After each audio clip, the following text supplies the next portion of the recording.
Hello friends, நாம் நம்ம எதிரிங்களுக்கு முன்னாடி விரோதிங்களுக்கு முன்னாடி நல்லா வரணும்னு நினைக்கிறது உடஞ்ச பல்ல முறுக்கு சாப்பிட்ற மாதிரி.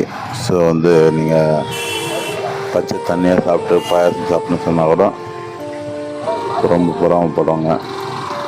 ஸோ நீங்கள் பிரியாணியை சாப்பிட்டாலும் பாயாசம் சாப்பிட்ட மாதிரி பில்டப் கொடுக்கணும்.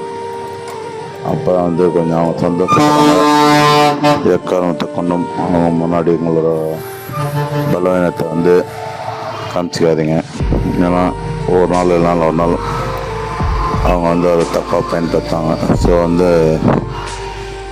நம்ம சந்தோஷமாக இருக்கும்போது இனிப்பு சாப்பிட்டு கொண்டாடுற மாதிரி ஒரு நாள் அவங்களுக்கே தெரியாமல் நம்மளோட முன்னேற்றத்தை வளர்ச்சி அடைய வச்சு காமிச்சு முன்னேறலாம். நன்றி.